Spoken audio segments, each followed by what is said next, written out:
Hello everyone, welcome to mind boosting classes. इस video में हम क्लास 7 जियोग्राफी का चैप्टर 4 देखने वाले हैं। नेम है चैप्टर का एयर।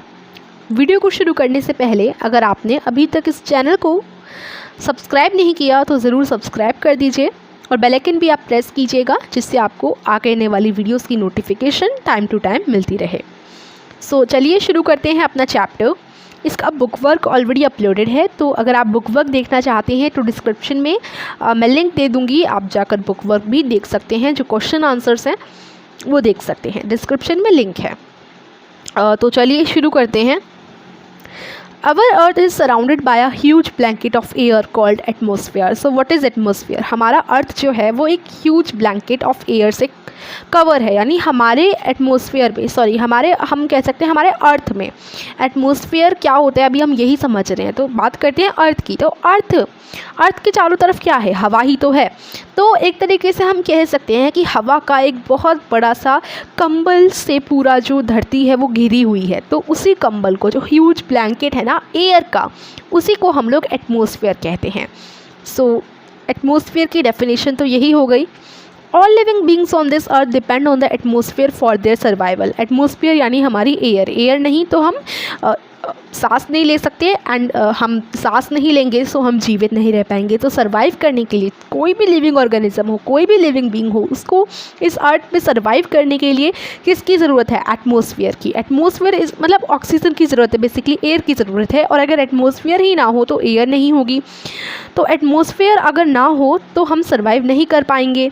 तो एक तरीके से कह सकते हैं कि सारे लिविंग बींग्स जो इस अर्थ पे हैं वो एटमॉस्फेयर पे ही डिपेंड हैं अपने सर्वाइवल के लिए। वो हमें एयर देता है सांस लेने के लिए, और हमें इसके साथ साथ एक और इसका चीज़ बता रखी है कि वो हमें सन की जो हार्मफुल रेज़ आती है ना, हार्मफुल इफ़ेक्ट्स जो होते हैं सन रेज़ के, उनसे भी प्रोटेक्ट करता है हमारा एटमॉस्फेयर। तो हम बिना इस जो ब्लैंकेट है प्रोटेक्शन का हमारे एटमॉस्फेयर में जो हमारे आसपास घिरा हुआ है प्रोटेक्शन का ब्लैंकेट, अगर ये ना होना तो हम लोग नहीं रह पाएंगे। We would be baked alive by the heat of the sun during day and get frozen during night. हम ना रात को जो है जम जाएंगे बर्फ़ की तरह, और दिन में सूरज की धूप के कारण हम पूरे के पूरे क्या हो जाएंगे?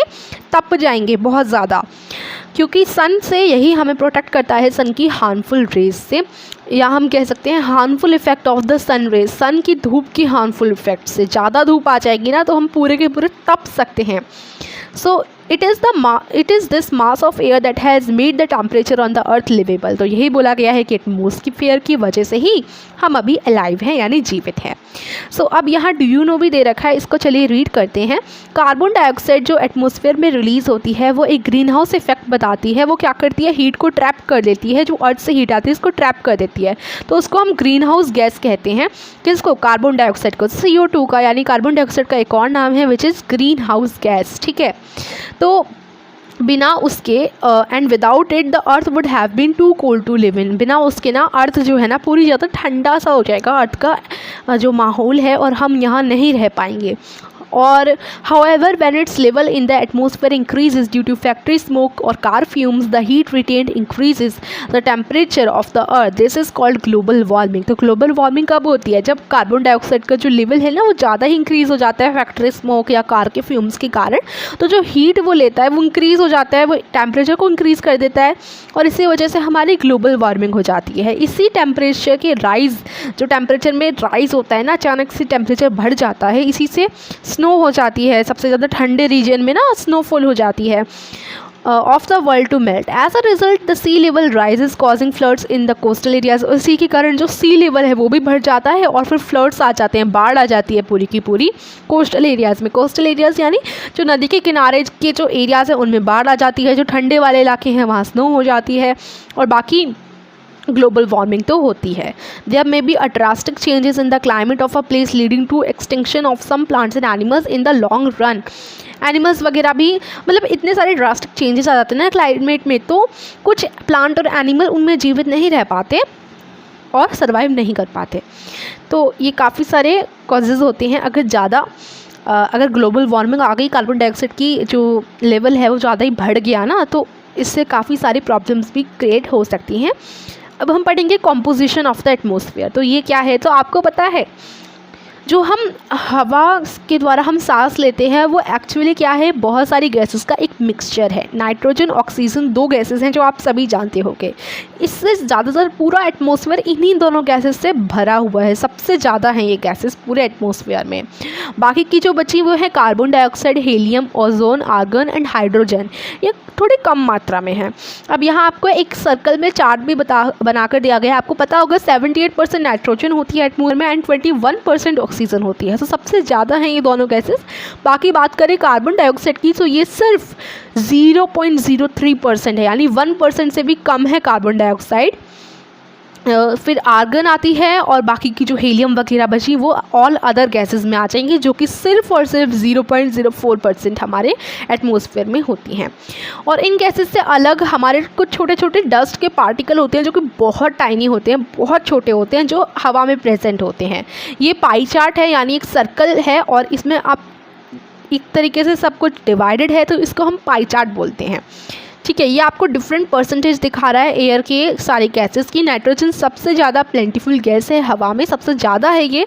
और जब हम इसको लेते हैं ना, तो जब हम अपनी हवा इनहेल करते हैं, व्हेन वी इनहेल, जब हम सांस लेते हैं तो थोड़ा अमाउंट ऑफ नाइट्रोजन भी हमारे लंग्स में चला जाता है। ठीक है, और फिर हम उसको ऐसे जब हम सांस निकालते हैं तो वो निकल जाता है। ठीक है, लेकिन प्लांट्स को नाइट्रोजन चाहिए अपने सर्वाइवल के लिए। प्लांट्स नाइट्रोजन डायरेक्टली हवा में से नहीं ले सकते। इसी वजह से बैक्टीरिया होते हैं, राइजोबियम एक बैक्टीरिया है जिसके बारे में आप अभी आगे क्लासेस में पढ़ेंगे, जो कि सॉइल और रूट में रहता है। जैसे जो मिट्टी है ना उसके अंदर वो रहता है और वो प्लांट्स को मदद करता है टू फिक्स नाइट्रोजन, यानी नाइट्रोजन लेने भी ना प्लांट्स को मदद करता है। बिकॉज प्लांट्स डायरेक्टली नाइट्रोजन नहीं ले सकते हवा में से, तो वो बैक्टीरिया के द्वारा नाइट्रोजन लेते हैं। ठीक है, और वो बैक्टीरिया क्या करता है, वो बैक्टीरिया सबसे पहले वो बैक्टीरिया तो ले सकता है ना हवा से नाइट्रोजन, तो वो नाइट्रोजन ले लेगा और उसको ऐसी फॉर्म में कन्वर्ट कर देगा जिससे पौधे भी ले पाएँ। तो ये पौधे हैं, पौधे के जड़ों के अंदर ऐसे बैक्टीरियाज होते हैं जो नाइट्रोजन लेती हैं और उसको अलग फॉर्म में कन्वर्ट कर प्लांट्स को प्रोवाइड करवाते हैं। ठीक है, oxygen second most plentiful gas है हवा में, यानी सेकंड नंबर पे हमारी ऑक्सीजन आती है। और ह्यूमन एनिमल ऑक्सीजन लेते हैं बिकॉज उसी से वो सांस ले सकते हैं, जीवित रह सकते हैं। जो ग्रीन प्लांट्स होते हैं वो ऑक्सीजन को प्रोड्यूस करते हैं फोटोसिंथेसिस के प्रोसेस में, आपको पता ही है, और हम उन्हें कार्बन डाइऑक्साइड देते हैं। इस तरीके से जो ऑक्सीजन कंटेंट है एयर में वो कंस्टेंट रहता है, ख़त्म नहीं होता। बिकॉज प्लांट्स हमें ऑक्सीजन देते रहते हैं तो ऑक्सीजन की मात्रा कम नहीं होती। अगर हम ट्रीज़ काटेंगे ना तो ये थोड़ा डिस्टर्ब हो जाता है ये बैलेंस ऑक्सीजन का, और बिना ऑक्सीजन के वी कैन नॉट लिव। तो इसलिए कहा जाता है ट्रीज़ को कम से कम काटिए, जिससे ट्रीज़ हमें ऑक्सीजन प्रोवाइड करवाते हैं। तो अगर हम ज़्यादा ट्रीज़ काटेंगे तो ऑक्सीजन की मात्रा भी कम होगी। अब यहाँ व्हेन एयर इज़ हीटेड, ये जो डू यू नो वाले बॉक्स हैं ये काफ़ी हमें फैक्ट की बातें बताते हैं, तो इन्हें भी हमें पढ़ते रहना चाहिए। जब एयर हीट होती है it expends, when air is heated it expand becomes lighter and goes up. जब हम हीट करते हैं हवा को, जब एयर हीट हो जाती है तो वो एक्सपेंड हो जाती है, बढ़ जाती है, लाइटर हो जाती है और ऊपर की तरफ चली जाती है। ठीक है, जो कोल्ड एयर है वो डेंसर होती है, यानी घनी होती है, थोड़ी हैवी टाइप की होती है। इसी वजह से ना बारिश हो, that is why it tends to sink down. ठीक है, when hot air rises cold air from the surrounding area rushes there to fill the gap, that is how air circulation take place. तो यहाँ air circulation की basically बात की गई है। तो यहाँ ये बात की गई है कि जो ठंडी हवा होती है वो थोड़ी हैवी होती है, इसी वजह से वो नीचे की तरफ आ जाती है, और जो गर्म हवा होती है ना वो ऊपर की तरफ चली जाती है। When hot air rises, cold air from surrounding area rushes there to fill the gap. जब गर्म हवा राइज करती है तो जो ठंडी हवा है वो सराउंडिंग एरिया में जल्दी से चली जाती है, जो बचा हुआ जगह है उधर चली जाती है ठंडी हवा गैप को फिल करने के लिए। इसी तरीके से सर्कुलेशन बनता है, मतलब एयर सर्कुलेशन की बेसिकली यहाँ बात की गई है। हमारा यहाँ से हम पढ़ रहे थे अपना चैप्टर, चलिए उधर से हमें कंटिन्यू करते हैं।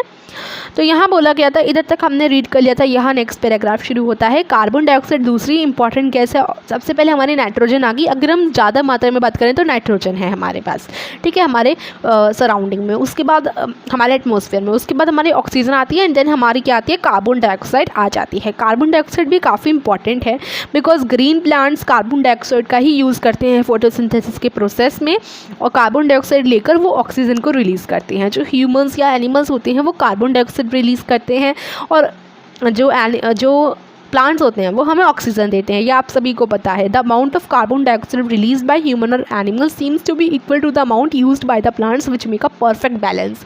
तो परफेक्ट बैलेंस बन जाता है, हम उन्हें कार्बन डाइऑक्साइड देंगे, वो हमें ऑक्सीजन देंगे और इक्वल अमाउंट ही होता है, तो इसलिए परफेक्ट बैलेंस बन जाता है। जो बैलेंस है वो अगर हम ज़्यादा फ्यूल्स को बर्न करेंगे, जैसे कोल और ऑयल हो गया, कोयला और तेल, तो क्या होता है, ये बैलेंस ऊपर नीचे हो जाता है, क्योंकि वो बहुत सारे tons of carbon dioxide add करते हैं एटमॉस्फेयर में हर साल, और रिजल्ट क्या होता है, कार्बन डाइऑक्साइड बढ़ जाता है और क्लाइमेट चेंज हो जाता है, और क्या हो जाता है, बेसिकली हम कह सकते हैं ग्लोबल वार्मिंग, ठीक है, हो जाती है। जब ज़्यादा कार्बन डाइऑक्साइड का अमाउंट बढ़ जाएगा ना, तो ये सब कब होता है, जब हम कोयला ऑयल को बर्न करेंगे ना, जलाएंगे, तो उधर से क्या निकलेगा, कार्बन डाइऑक्साइड निकलेगा। जब वो बढ़ेगा तो अभी हमने पढ़ा कि क्या होगा, ग्लोबल वार्मिंग होगी, बिकॉज क्लाइमेट चेंज हो जाएगा, ठीक है, और बैलेंस ऊपर नीचे हो जाएगा हर जगह का। अब हम एटमॉस्फेयर का स्ट्रक्चर पढ़ने वाले हैं। तो हमारा जो एटमॉस्फेयर है वो 5 लेयर्स में डिवाइडेड है फ्रॉम द अर्थ सरफेस। ये हमारी ट्रोपोस्फेयर, स्ट्रेटोस्फेयर, मेसोस्फेयर, थर्मोस्फेयर और एक्सोस्फेयर होती हैं। ये हमारी 5 की 5 क्या हैं, लेयर्स हैं हमारी एटमॉस्फेयर की। अभी यहाँ देखो, आपको दिखा भी रखा है एटमॉस्फेयर कि देखो पूरा आपको चार्ट दे रखा है। चलिए सबसे पहले हम ट्रोपोस्फेयर से बात करते हैं, जो कि सबसे पहली लेयर आती है और मोस्ट इंपॉर्टेंट लेयर होती है एटमॉस्फेयर की। उसकी एवरेज हाइट हम 13 किलोमीटर कह रखी है इधर कि जो ये देखिए सबसे पहले ये ट्रोपोस्फेयर, जो हमारे पहाड़ वगैरह होते हैं ना, उधर वाले जो होता है आसमान, तो वो हमारे ट्रोपोस्फेयर कहलाता है, ठीक है। तो ट्रोपोस्फेयर जो होता है उसकी एवरेज हाइट 13 किलोमीटर होती है। 13 किलोमीटर तक की उसकी हाइट होती है ज़मीन से, हम कह सकते हैं। और जो हवा होती है ना, जिस हवा से हम सांस लेते हैं, वो आपको उधर ही यानी ट्रोपोस्फेयर में ही मिल जाएगी। और almost all the weather phenomena like rainfall, fog and hail storms occur in this layer. जैसे रेनफॉल होती है या फॉग होता है ना, फॉग हो जाता है ठंडियों में, तो वो सारी चीज़ें इसी लेयर में होती हैं, ठीक है। तो ये ट्रोपोस्फेयर है पहली लेयर, ये ज़्यादा ऊंची नहीं होती। हम जो ऊपर आसमान को देखते हैं वो हमारी ट्रोपोस्फेयर वाली लेयर हो जाती है, ठीक है, क्योंकि वहीं जो है जहाँ पर आपको माउंटेन्स वगैरह होंगे, तो वो वाली जो थोड़ी नीची लेयर है, सबसे पहली लेयर है, वो हमारी ट्रोपोस्फेयर है। और एकदम ऊपर जो हमें लेयर दिखती है आसमान में, वो हमारी जहाँ एरोप्लेन उड़ते हैं, वो वाली जो हमारी लेयर होती है वो स्ट्रेटोस्फेयर होती है। तो आपने एरोप्लेन को तो ज़रूर उड़ते हुए देखा होगा, तो वो स्ट्रेटोस्फेयर वाली लेयर में उड़ता है, ठीक है। ट्रोपोस्फेयर से जस्ट ऊपर हमारी स्ट्रेटोस्फेयर आती है, 50 किलोमीटर तक की इसकी हाइट हो जाती है, और ये लेयर फ्री है, इधर कोई क्लाउड व्लाउड कुछ नहीं होता, ठीक है। एरोप्लेन से आप देखते होंगे तो क्लाउड से हम थोड़े ऊपर पे पहुंच चुके होते हैं, मतलब ये लेयर फ्री होती है, ऑलमोस्ट फ्री होती है। हल्के हल्के आपको दिखेंगे बादल, बट ऑलमोस्ट फ्री होती है बादल से और बारिश वगैरह जैसे फेनोमेनन कंडीशंस, वेदर कंडीशंस से, ठीक है। तो ये वाला जो स्ट्रेटोस्फेयर वाली लेयर होती है, ये आइडियल लेयर होती है एरोप्लेन्स के उड़ने की, ठीक है। तो एक और इम्पॉर्टेंट फीचर स्ट्रेटोस्फेयर का ये है कि इसके अंदर एक ओजोन गैस होता है। ओजोन गैस की भी इसके अंदर एक हल्की सी परत होती है, लेयर यानी परत होती है, ठीक है। हमने अभी पढ़ा कि वो ओजोन लेयर कैसे सन की रेस से हमें बचाती है। सन की जो धूप आती है ना, ओजोन लेयर ही होती है, ओजोन वाली जो गैस होती है वही हमें बचाती है, किससे, सन की हार्मफुल रेस से, ठीक है। तो अब हम पढ़ेंगे मेसोस्फेयर। तो हमने ये जाना कि ओजोन वाली गैस जो हमें सन की हार्मफुल रेस से बचाती है, वो इसी स्ट्रेटोस्फेयर वाले लेयर में ही प्रेजेंट होती है। अब मेसोस्फेयर की बात करते हैं। तो तीसरी लेयर जो स्ट्रेटोस्फेयर से भी ऊपर होती है, ये थोड़ी ज़्यादा ऊपर होती है, मेसोस्फेयर होती है, ये तीसरी लेयर है एटमॉस्फेयर की। ये ना स्ट्रेटोस्फेयर से भी ऊपर होती है, यानी 80 किलोमीटर तक की इसकी हाइट होती है। यहाँ पर जो टूटते तारे होते हैं ना, स्पेस से इधर ही आकर आते हैं, ठीक है, एंटर करते हैं। थर्मोस्फेयर की बात करें, ये सबसे ऊंची, मेसोस्फेयर से भी ऊंची हमारी क्या हो जाएगी, थर्मोस्फेयर हो जाएगी। ये हमारा थर्मोस्फेयर आ गया। थर्मोस्फेयर में ना जो टेम्परेचर है वो काफ़ी ज़्यादा रैपिडली बढ़ता रहता है टेम्परेचर, ठीक है। Ionosphere is a part of this layer, और इस लेयर थर्मोस्फेयर का ही एक पार्ट है लोनोस्फेयर। याद रखिएगा, थर्मोस्फेयर का ही एक पार्ट है लोनोस्फेयर। इट एक्सटेंड्स बिटवीन 80 से 400 किलोमीटर। ये है 80 से 400 किलोमीटर के बीच में ये एक्सटेंड हो जाता है। ये जो लेयर है वो हेल्प करती है रेडियो ट्रांसमिशन में, ठीक है। इनफैक्ट रेडियो की जो वेव्स होती हैं ना, अर्थ ट्रांसमिट होती हैं अर्थ से, वो are reflected back to the earth by this layer, यानी इसी लेयर से रेडियो ट्रांसमिशन होता है, जो वेव्स वगैरह होती हैं वो इसी लेयर में रिफ्लेक्ट वगैरह होती हैं। अब एक्सोस्फीयर की बात करें, जो सबसे टॉप वाली लेयर है, upper most layer of the atmosphere, इसको हम एक्सोस्फीयर कहते हैं।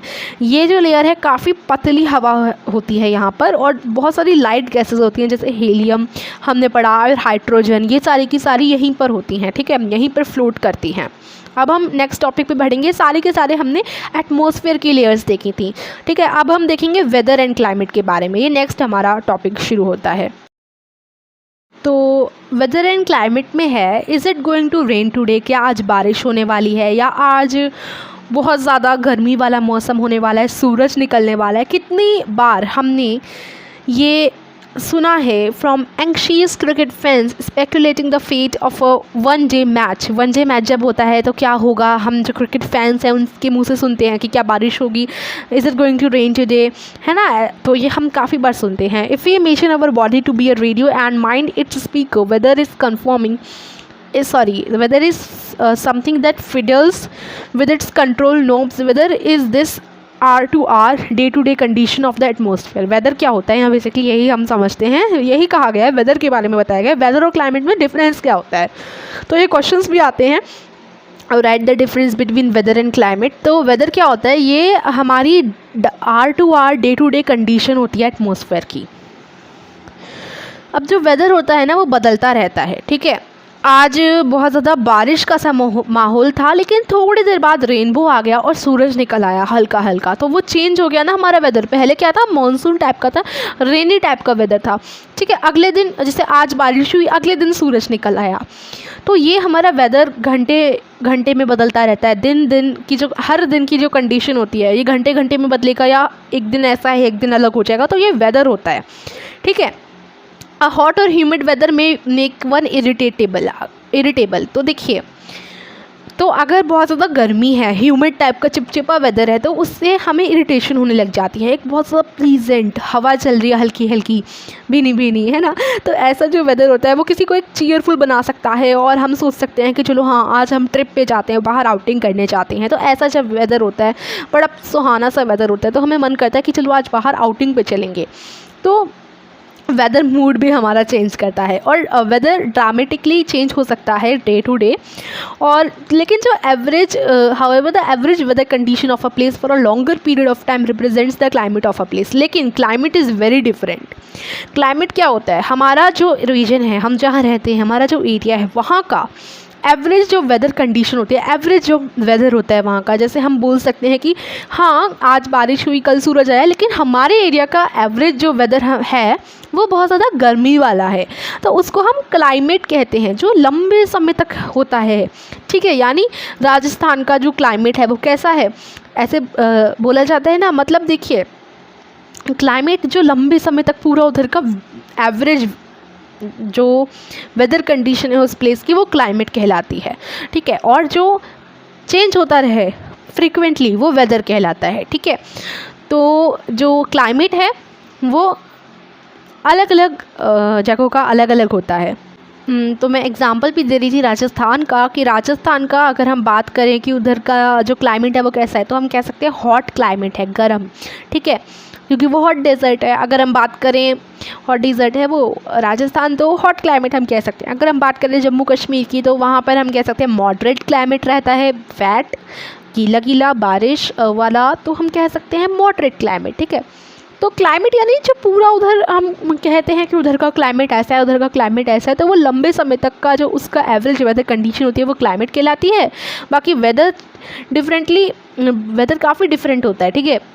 वेदर का मतलब जो चेंज होता रहे, आज बारिश हुई, कल धूप निकल आई, ऐसे मैंने आपको एग्जांपल दिया था। तो यानी डे टू डे, R2R जो चेंज होता रहे वो वेदर है। अब टेम्परेचर की बात करते हैं। टेम्परेचर जो आप हर रोज़ फील करते हो ना, वो टेम्परेचर होता है एटमॉस्फेयर का, ठीक है। जो degree of hotness and coldness of the air is known as temperature. अगर आपको गर्मी लग रही है तो टेम्परेचर, अगर 39 डिग्री टेम्परेचर है, 40 डिग्री टेम्परेचर है, 45 डिग्री टेम्परेचर है, तो आपको बहुत गर्मी लगने वाली है। अगर वो डिक्रीज़ होता है, यानी अगर मान लो 2 डिग्री सेल्सियस टेम्परेचर है, या हम कहें 10 डिग्री सेल्सियस टेम्परेचर है, तो ये टेम्परेचर होता है। हम देखते हैं कि कितना टेम्परेचर है, तो उस हिसाब से जब हमें गर्मी लग रही है, हवा गर्म हवा चल रही है, लू हो रहा है या फिर ठंडी हवा चल रही है, तो उसी को हम टेम्परेचर कहते हैं। जो टेम्परेचर होता है एटमॉस्फेयर का वो changes not only between day and night but also from season two season. देखिए रात को क्या हो जाता है, किसी किसी जगह बहुत ज़्यादा ठंडा हो जाता है रात को टेम्परेचर, और दिन में गर्म रहता है, ठीक है। डे टू नाइट वो चेंज होता रहता है, लेकिन कहीं कहीं सीज़न टू सीज़न, समर और विंटर, समर टू विंटर ये 2 सीज़न है, समर एंड विंटर ये 2 सीज़न है, तो ये सीज़न टू सीज़न भी टेम्परेचर चेंज होता है। समर में गर्मी रहेगी, विंटर में ठंडा रहेगा, तो ये देखिए टेम्परेचर चेंज हो रहा है। तो एक इम्पॉर्टेंट फैक्टर है that influences the distribution of temperature is insolation. एक इम्पॉर्टेंट फैक्टर जो कि टेम्परेचर की डिस्ट्रीब्यूशन को इन्फ्लुएंस करता है वो इंसोलेशन है। देखिए बेसिकली हम पढ़ते हैं इंसोलेशन क्या होता है, इसको मैं आपको समझा देती हूँ। Insolation is the incoming solar energy intercepted by the earth. तो हाँ, तो देखिए जितनी सूरज की रेज़, जितनी सूरज की रोशनी हम लेते हैं, हमारे आती है, इनकमिंग सोलर एनर्जी जो अर्थ लेती है वो इंसोलेशन होता है। तो जैसे यह हमारा अर्थ है और जब हमारा सूरज है, ठीक है, तो जो सन की रेज़ है वो जाएंगी तो सबसे ज़्यादा कहाँ पड़ेंगी, सबसे ज़्यादा रेज़ कहाँ आएंगी, बीच वाले पोर्शन में आएंगी, ठीक है। और रेज़ जो हैं इधर से आती हैं, तो इधर से जब वो आएंगी तो ऐसे रेज़ आएंगी, बीच वाले पोर्शन में सबसे ज़्यादा आएंगी। लेकिन जो सन रेज़ है वो जो हमारा नॉर्थ पोल है, साउथ पोल है, जो हमारे पोल्स वाले रीजन है, यानी अगर हम बात करें नॉर्थ पोल की, तो यहाँ पर काफ़ी कम आ पाएगी। जो ऊपर वाले ठंडे रीजन्स होते हैं, जम्मू एंड कश्मीर वगैरह, जो ऊपर के ठंडे लद्दाख वगैरह रीजन्स होते हैं, वहाँ कम सनरेज़ आ पाती हैं, ठीक है। तो अमाउंट जो है इंसोलेशन का, यानी सनरेज़ की अमाउंट जो अर्थ लेता है उसी को इंसोलेशन कहते हैं। तो जो इंसोलेशन का अमाउंट है ना वो इक्वेटर से पोल्स की तरफ डिक्रीज़ होना शुरू हो जाता है। इसी वजह से जो टेम्परेचर है ना वो डिक्रीज़ होना शुरू हो जाता है। तो अगर हम देखें अर्थ में जो हमारी इंडिया है, बेसिकली इंडिया में जो ऊपर वाले पार्ट हैं, जो हमारे ऊपर वाले रीजन हैं और जो हमारे नीचे वाले स्टेट हैं, जैसे नीचे अगर हम बात करें तो हमारा केरला आ जाएगा। तो केरला में बहुत ज़्यादा आपको गर्मी लगेगी, है ना, गर्मी वाला टेम्परेचर होता है। ऊपर की तरफ अगर हम किसी भी स्टेट की बात करें तो उधर हमें थोड़ी ठंडा वाला टेम्परेचर रहता है, क्योंकि वहाँ पर सनरेज़ कम आती हैं, डिक्रीज़ होती जाती हैं। तो अब आपको पता चल गया कि जो पोल्स होते हैं वो स्नो से कवर क्यों रहते हैं। पोल्स का मतलब नॉर्थ पोल और साउथ पोल की बात की जा रही है, north pole and south pole, ठीक है। तो वो ठंडी से क्यों घिरे रहते हैं। If the Earth's temperature rises too high, it would become too warm for some crops to grow. तो इसलिए अब आप समझ सकते हैं कि जो पोल्स होते हैं वो स्नो से क्यों ढके रहते हैं। तो अगर अर्थ का टेम्परेचर ज़्यादा बढ़ जाता है तो वो बहुत ज़्यादा गर्म हो जाता है कुछ क्रॉप्स को ग्रो करने के लिए, यानी कुछ क्रॉप्स उस गर्म वेदर में उस गर्म टेम्परेचर में ग्रो नहीं कर पाती। तो जो सिटीज़ का टेम्परेचर है वो काफ़ी ज़्यादा हायर होता है विलेजेस के टेम्परेचर से। That concentrate and metals in buildings and the asphalt of roads get heated up during the day, क्योंकि बिल्डिंग्स के जो मेटल्स होते हैं और रोड्स वगैरह के जो होते हैं वो हीट अप करते रहते हैं दिन में, है ना। तो इसी वजह से जो हीट रिलीज़ होती है नाइट में रिलीज़ होती है।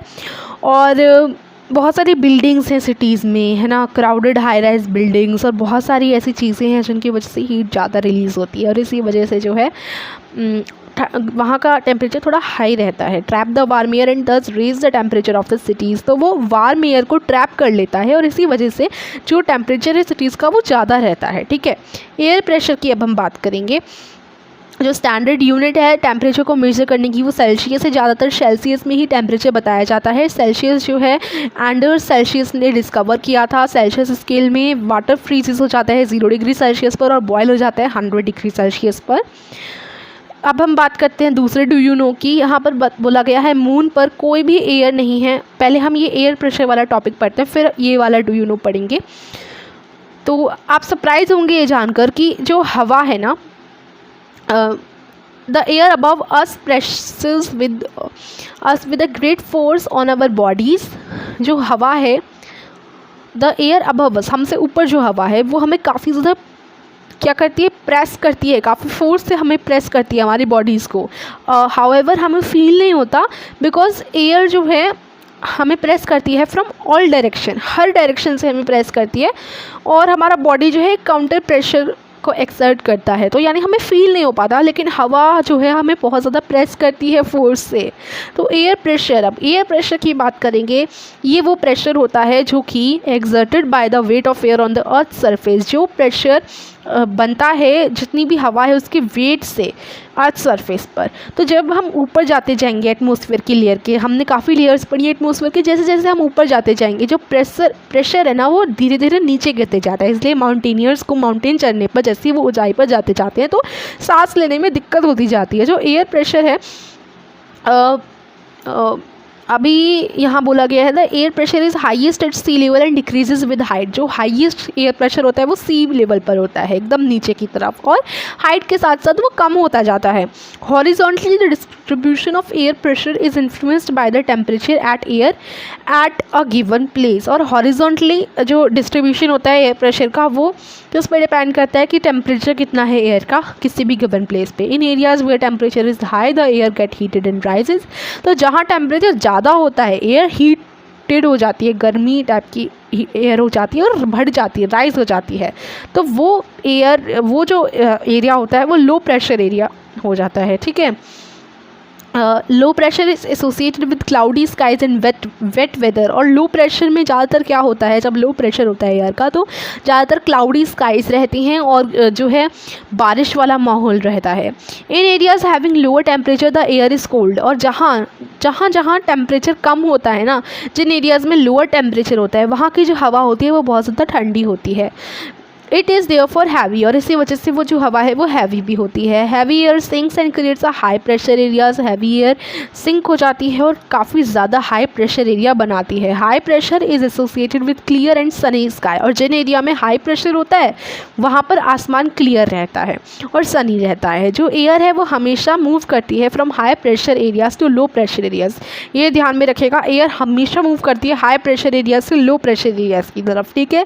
अब हम यहाँ बॉक्स पढ़ते हैं। मून पर कोई भी एयर नहीं है, इसीलिए बिना मून पे एयर प्रेशर भी नहीं है। एस्ट्रोनॉट को एक स्पेशल प्रोटेक्टिव स्पेस सूट पहनना पड़ता है क्योंकि एयर से भरा होता है। आपने देखा भी होगा एयर से भरा होता है वो सूट जब भी वो मून पर जाते हैं। अगर वो सूट नहीं पहनेंगे तो क्या होगा, जो काउंटर प्रेशर है, the counter pressure exerted by the body of the astronaut would make the blood vessels burst. तो ब्लड वेसल्स उनकी बर्स्ट हो सकती हैं, एस्ट्रोनॉट्स की ब्लीडिंग स्टार्ट हो सकती है उनको। इसी वजह से उनका जो है वो जो स्पेशल वो मास्क टाइप का पहनते हैं वो पहनना, जो स्पेस सूट वगैरह होता है वो पहनना काफ़ी ज़्यादा इंपॉर्टेंट बन जाता है। विदाउट एयर प्रेशर क्या होगा, द काउंटर प्रेशर, जो काउंटर प्रेशर उनकी बॉडी एक्सर्ट करेगी वो एस्ट्रोनॉट के ब्लड वेसल्स को बर्स्ट कर देगी। अब वाइंड के बारे में बात करते हैं, जो हमारी हवा होती है।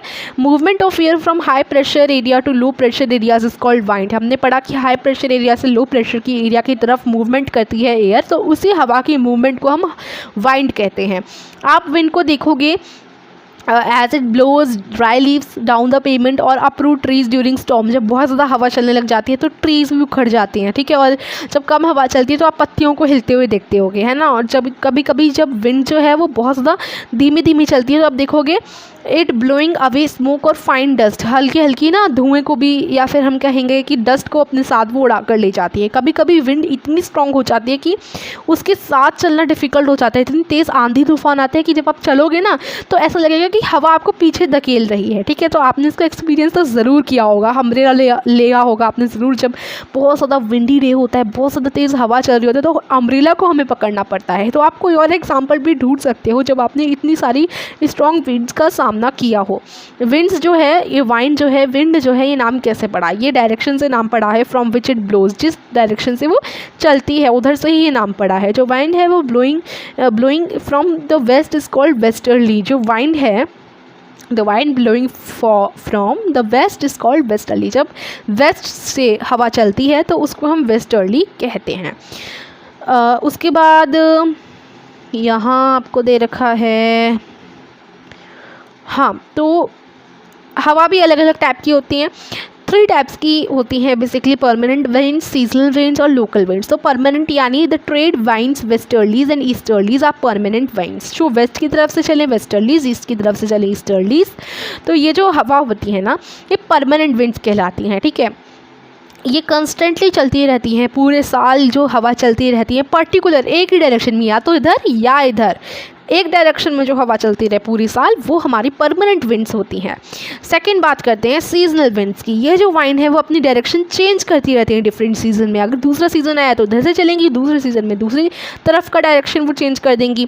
For example monsoon in India, जब इंडिया में मानसून होते हैं तो वो वाली जो सीजनल विंड्स होती हैं मानसून में, ठीक है। लोकल विंड्स यानी ये केवल और केवल एक पर्टिकुलर दिन के सिर्फ एक पर्टिकुलर पीरियड या पूरे साल में एक छोटे से एरिया में ही चलती हैं। एग्जाम्पल के लिए land and sea breeze, do you recall the hot and dry local wind of northern plains of India, it is called loo. और जो लू होती है, जैसे बहुत गर्मी हो, गर्मी में ही तो लू चलती है ना, तो जो लू है वो लोकल विंड्स है, जो पूरे एक साल में सिर्फ एक बार चले, यानी वो कंस्टेंटली पूरे साल ना चले, बस कभी कभी आ जाए, तो वो लोकल विंड्स कहलाती हैं। तो सीजनल विंड्स, परमानेंट विंड्स और लोकल विंड्स हमने पढ़ी।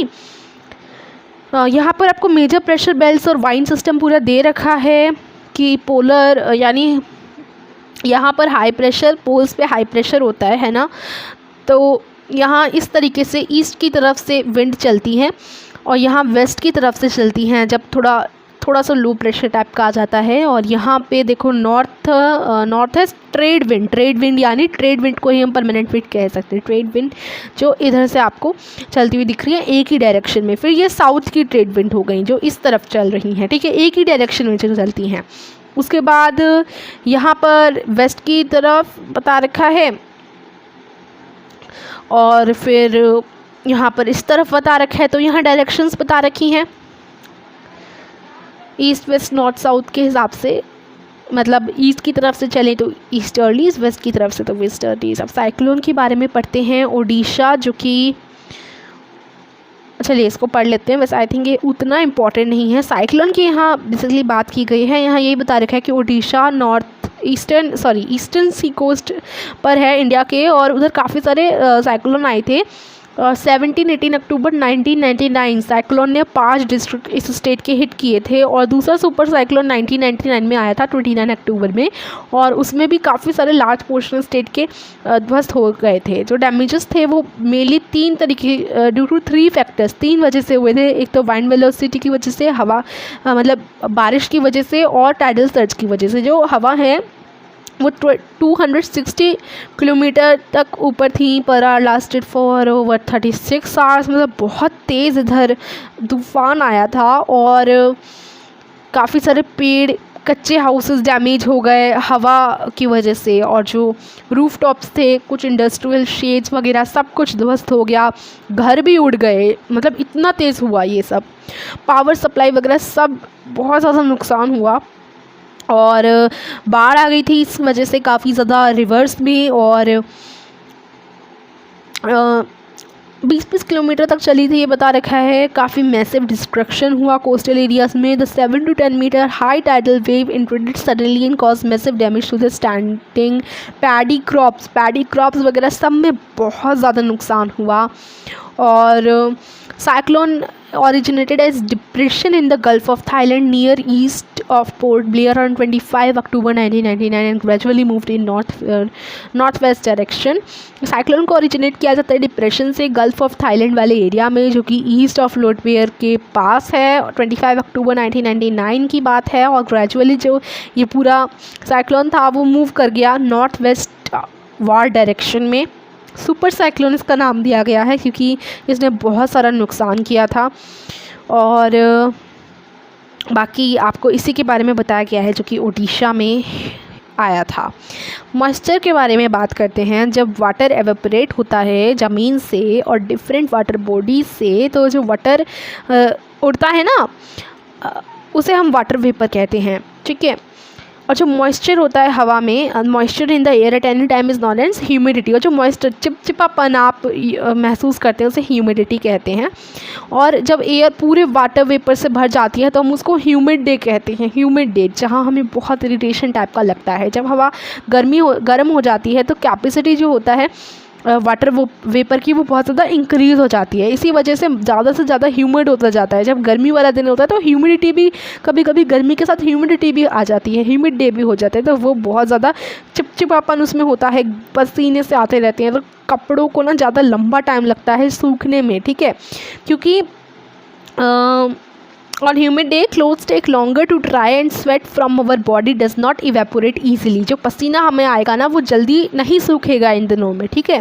और काफ़ी अनकंफर्टेबल सा हम फील करते हैं इन दिनों में। जब वाटर वेपर राइज होता है, when the water vapour rises it start cooling. जब वाटर वेपर ऊपर की तरफ जाता है तो वो ठंडा होना शुरू हो जाता है। जो वाटर वेपर है condenses causing formation of droplets of water. जो वाटर वेपर जो है वो ड्रॉपलेट्स ऑफ वाटर को भी क्या करता है, फॉर्म करता है। Clouds are just masses of such water droplets. अब देखो ये वाटर वेपर ऊपर की तरफ जाएगा, भाप जो होती है पानी की ऊपर की तरफ जाएगी, ऊपर जो है ऊपर जब भी बहुत भर जाएगी तो बादल फॉर्म हो जाएंगे इन्हीं पानी की छोटी छोटी बूंदों से, ठीक है। और यही जब बहुत ज़्यादा भारी हो जाते हैं बादल तो फिर वो बारिश कर देते हैं, ठीक है। जेट प्लेन्स जो स्काई में उड़ते हैं वो एक, अब जैसे आपने देखा होगा कि जैसे एरोप्लेन उड़ता है ना तो उड़कर जब वो चला जाता है तो आसमान में ना वो थोड़े निशान से छोड़ जाता है, वाइट वाइट का कुछ लाइन बना जाता है ना। तो उनके इंजन में से मॉइस्चर निकलता है, उसी वजह से ये आपको देखने को मिलता है, ठीक है। तो हमें काफ़ी लंबे टाइम तक ही देखने को मिल जाएगा जब कोई हवा नहीं गुजरेगी जब तक इधर से, और जैसी हवा गुजरी तो वो गायब हो जाता है, वो जो हल्की सी लाइन होती है वाइट वाइट कलर की। प्रेसिपिटेशन यानी बारिश के तौर पे जो पानी नीचे आता है, that comes down to the earth in liquid form is called rain. उसी को हम बारिश कहते हैं। Most of the ground water comes from rain water. और ज़्यादातर जो ग्राउंड वाटर होता है ना वो रेन वाटर से ही आता है। प्लांट्स हेल्प प्रिजर्व वाटर, और प्लांट्स वाटर को प्रिजर्व करने में मदद करते हैं। When trees on hill sides are cut, जब हिल साइड्स के ट्रीज़ को काटा जाता है जब, तो रेन वाटर जो है ना वो बेयर माउंटेन्स के से नीचे फ्लो होता है और इसी वजह से लो लाइंग एरियाज से में फ्लडिंग आ जाती है, ठीक है। जैसे ट्रीज़ कट गए हिल साइड के, रेन वाटर है वो इधर बेयर माउंटेन्स से ऐसे नीचे की तरफ आएगा और फिर क्या हो जाएगा, फ्लड आ जाएगा। On the basis of mechanism there are 3 types of rainfall. अब यहाँ हमने वाइंड की बात की थी, विंड में भी 3 टाइप के हमने पढ़े थे, अब रेनफॉल में भी 3 टाइप के हैं, कन्वेक्शनल रेनफॉल, ओरोग्राफिक रेनफॉल और साइक्लोनिक रेनफॉल। ये 3 तरीके की रेनफॉल के बारे में यहाँ बात की गई है। और यहाँ ये बोला गया है कि रेनफॉल काफ़ी इम्पॉर्टेंट है प्लांट्स के सर्वाइवल के लिए, एनिमल के सर्वाइवल के लिए। वो फ्रेश वाटर लाता है अर्थ के सरफेस पे। पानी अगर बरसेगा नहीं, ऊपर से बारिश नहीं होगी तो बहुत ज़्यादा प्रॉब्लम हो जाएगी, वो फ्रेश वाटर नहीं आ पाएगा अर्थ की सरफेस पे। अगर पानी मतलब अगर बारिश बहुत कम हुई तो वाटर स्कैसिटी हो सकती है, सूखा पड़ सकता है एरिया में, यानी ड्रॉट आ सकता है। और दूसरी तरफ if it is more floods take place. अगर देखो पानी ज़्यादा आया यानी ऊपर से बारिश ज़्यादा हुई तो देखो एक तरफ ज़्यादा होने की भी नुकसान है, बाढ़ आ सकती है, और अगर कम हुआ तब भी नुकसान है, सूखा पड़ सकता है। तो दोनों तरफ ही नुकसान है, ज़्यादा भी नहीं कम भी नहीं, ठीक है। और दूसरे जो प्रेसिपिटेशन के फॉर्म हैं यानी जब हम वो हैं क्या क्या हैं, देखो स्नो है, स्लीट है और हेल है, ठीक है। यानी बारिश जब होती है मतलब ऊपर से जब बादल फूटते हैं एक तरीके से तो बारिश हो जाती है। मैंने आपको यही बताया जब ज़्यादा हैवी हो जाते हैं तो वो बारिश कर देते हैं। तो बारिश जब जो ज़्यादा ही सर्दी वाले एरिया होते हैं उधर बारिश स्नोफॉल के फॉर्म में होती है, यानी वहाँ पर स्नो गरजती है, ठीक है। गरजती मतलब बरसती है, ठीक है। स्लीट, हेल ये सब हो गए, अदर फॉर्म हो गए, ठीक है, बारिश के। तो ये हमारा पूरा चैप्टर कंप्लीट हो जाता है। एंड इसकी एक्सरसाइज हमने कर रखी है, अगर आप देखना चाहते हो तो मैंने ऑलरेडी इसकी एक्सरसाइज करवा रखी है, तो आप डिस्क्रिप्शन में लिंक दे दूँगी वीडियो को, आप जाकर देख लेना, ठीक है। सो आई होप ये वीडियो आपको पसंद आई होगी, चैप्टर अच्छे से समझ आया होगा। वीडियो को लाइक करना, चैनल को सब्सक्राइब करना। Thank you for watching.